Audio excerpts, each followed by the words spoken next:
티치와 모모노스케의 대결이 본격적으로 시작된 이후 모모노스케는 용의 형태로 변화한 뒤 곧바로 보로브레스를 사용하여 티치를 불태워버립니다. 그리고 어째서인지 티치는 무장색 패기조차 사용하지 않으며 모모노스케의 공격을 정면으로 허용하였고, 시키는 견문색 패기를 통해 티치의 신체가 녹아내린 것을 확인한 뒤 "어이, 설마 무장색 패기도 안 쓴 거냐?" 라고 소리쳤고, 라피트는 미소를 지으며 티치 제독을 무시하는 겁니까?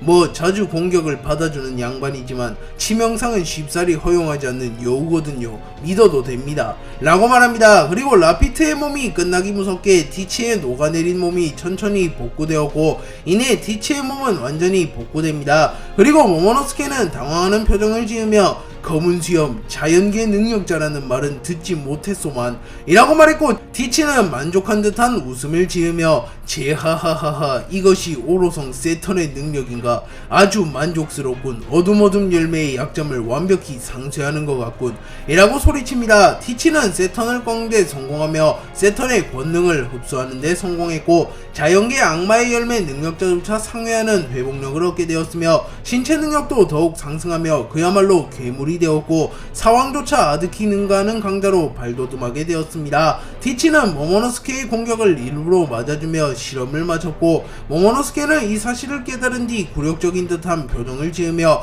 빠른 속도로 티치에게 다가가 여문 용림을 사용하였고, 불꽃 구름이 생성된과 동시에 모모노스케에게 휘감겼고, 이후 모모노스케는 강력한 브레스를 티치에게 발포합니다. 하지만 티치는 매우 여유로운 모습을 보이며 자신의 주먹에 배양색 패기를 휘감은 뒤 지진과 함께 방출시키며 모모노스케의 여문 용림을 무효화시킨 뒤 곧바로 어둠어둠 열매의 능력을 사용하여 모모노스케의 능력을 해제시킨 뒤 인간의 형태로 변한 모모노스케의 멱살을 잡습니다. 그리고 티치는 "제하하하하, 죽이진 않으마.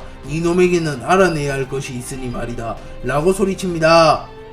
가반은 레일리의 호출을 받아 레드라인으로 향하여 밀짚모자 일당을 조력했고, 겐타이와의 혈투 끝에 목숨을 잃게 되었습니다. 겐타이는 목숨을 잃기 직전에도 쓰러지지 않는 가반에게 왜 그런지 물었고, 가반은 "그것이 전사의 긍지다" 라고 말한 뒤 그대로 눈을 감았고, 가반의 목소리는 워낙 작았기에 레일리조차 가반의 유언을 듣지 못합니다. 하지만 저 멀리서 우솝은 가반의 목소리를 뚜렷하게 들었고, 우솝은 "불의 상처 남자, 엘바프의 영웅 가반" 이라고 소리치며 가반이 있는 곳을 바라봅니다.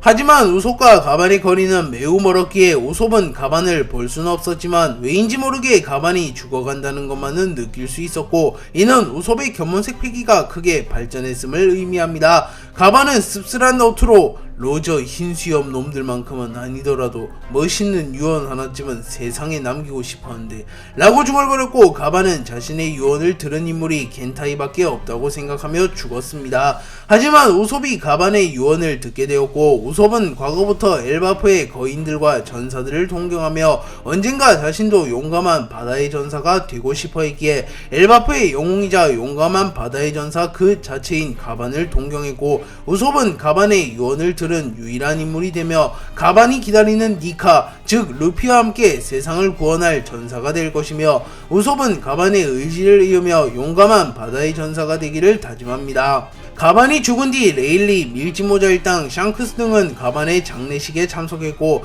레일리는 그저 말없이 술을 먹으며 가반을 추모합니다. 또한 샹크스는 가볍게 목례를 한 뒤 곧바로 시선이 없는 곳으로 향하여 답지 않게 눈물 한 방울을 흘리며 "가반씨, 당신에게 많은 것들을 배웠습니다" 라고 말합니다. 그리고 우솝은 가반의 영정을 보며 눈물을 흘리며 "가반, 당신의 의지는 제가 이어가겠습니다. 용감한 바다의 전사가 되어 엘바프의 영웅이 되겠어요" 라고 소리쳤고, 사쿠야쿠는 흐뭇한 듯한 표정을 지으며 "분명 가반도 하늘에서 기뻐할 거라고" 라고 말했고, 루피는 우솝의 어깨를 툭 치며 미소를 짓습니다.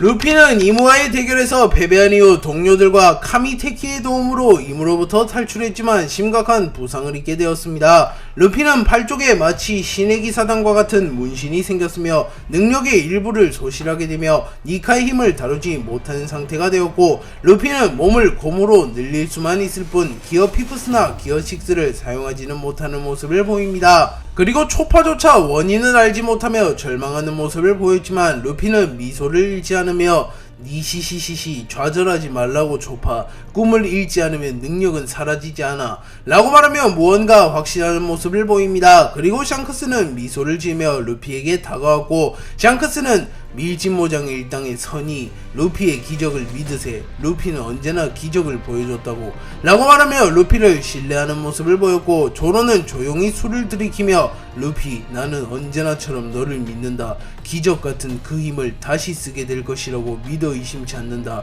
라고 생각합니다. 루피는 이무와의 대결 등을 포함하여 강자들과 숱한 연전을 하였기에 식욕이 그야말로 폭발한 상황이었고, 루피는 고기를 산처럼 쌓아놓은 뒤 고기를 흡입하기 시작합니다. 그리고 루피는 거의 반나절을 고기만 먹어댔고, 잠시 후 쌍디가 다가와 더는 못 만들겠다, 너처럼 많이 먹어대는 녀석은 처음이군 이라고 말했고, 루피는 미소를 지으며 니 시시시시 아직 반도 못 먹었는데 라고 말합니다. 그리고 쌍디는 담배를 한 모금 흡입한 뒤 루피, 이제는 어떻게 움직일 생각이지?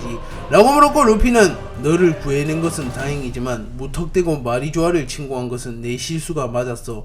이무 녀석 그렇게 강한 힘을 숨겨두었다니 이제 다시는 그런 실수를 하지 않을 거야 라고 말했고, 나미는 다가와 그럼 어떡할 거야? 무슨 생각이라도 있어? 라고 물었고, 루피는 곰곰이 고민한 끝에 우선 오로성을 먼저 격파하는 게 좋을 것 같아 라고 말하며, 루피는 이물을 꺾기 전 오로성을 먼저 쓰러뜨리겠다고 말하며 이전과는 달리 확실히 전략적으로 움직이려는 모습을 보입니다. 루피와 연합군이 성지 마리조아를 침공하며 인질이 되었던 쌍디를 구해내는 것은 물론이요, 성지 마리조아를 완전히 박살내는 데 성공하였기에 이무 및 천룡인들은 전원 새로운 성지 아발론 델피로 이주합니다. 그리고 이무는 어느정도 이 사태를 예견하였으며 성지 마리조아가 낙원으로서는 최고였지만 전쟁을 치르는 요새로서는 적합하지 않다는 것을 잘 알았기에 군사 기지와 같은 아발론 델피를 비밀리에 구축하였고, 성지 마리조아가 무너지자마자 아발론 델피로 대피하는 데 성공합니다.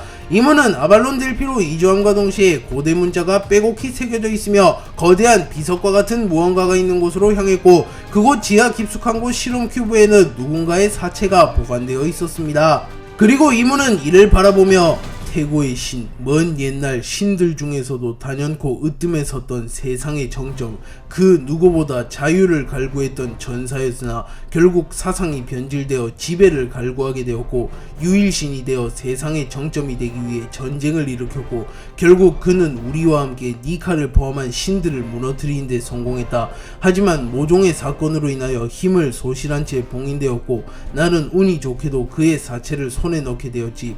만약 아나스타시스를 사용하여 이 녀석을 부활시킨다면 다시 한번 어부지리를 노려볼 수도 있을 터 라고 말하며, 이무가 부활시키려고 했던 인물은 태고의 신이라고 불렸던 인물이며, 그 인물은 과거 3000년 전 신들 중에서도 정점에 섰던 강자라는 게 밝혀집니다.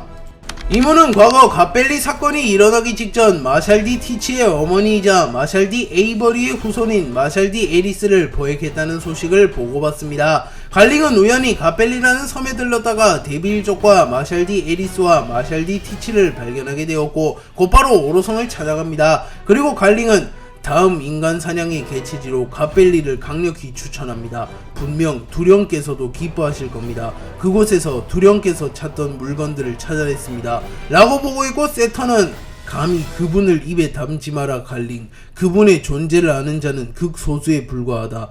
헌데 그분께서 찾던 물건들이라니 무엇을 말하는 거지? 라고 물었고, 갈링은 데비 일족과 마샬디 에리스라는 여성입니다. 과거 오로성들께서 마샬디라는 성을 가진 인물에 대해 수배령을 내렸으나 결국 찾아내지 못하였는데 이번에 갓벨리에서 발견되었으니 분명 두령께서도 기뻐하실 겁니다 라고 말했고, 오로성은 갈링에게 마샬디 에리스와 마샬디 티치를 생포하라는 명령을 내립니다. 그리고 이무가 마샬디 성을 가진 인물을 찾는 이유는 오로성조차 알지 못했는데, 마샬디 성을 이어받은 인물 중 마샬디 에이버리의 적통 후손들은 디아보리족이자 마샬디 에이버리의 후손으로서 아나스타시스를 작동시킬 수 있는 힘을 가지고 태어나기에, 이무는 아나스타시스를 활용하여 태고의 신을 부활시키려면 반드시 마샬디 성을 가진 인물의 도움이 필요했고, 마샬디 성을 가졌으며 디아보리족이자 마샬디 에이버리의 적통 후손을 찾는 것은 매우 힘들었기에 이무는 오랫동안 수배령을 내렸지만 찾지 못했습니다.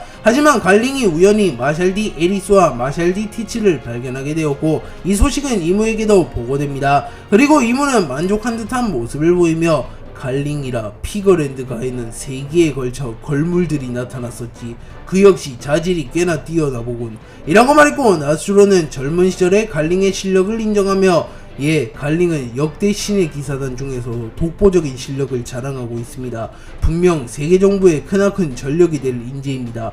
라고 말했고 이모는 마샬디 에리스를 생포하여 환상의 방으로 데려와라 라고 명령했고 오로성 전원은 머리를 숙이며 큰 소리로 대답하였고 이후 곧바로 마샬디 에리스를 생포하여 성지 마리조아 판게아성 내부에서도 가장 비밀스러운 공간 중 하나인 환상의 방으로 데려갑니다.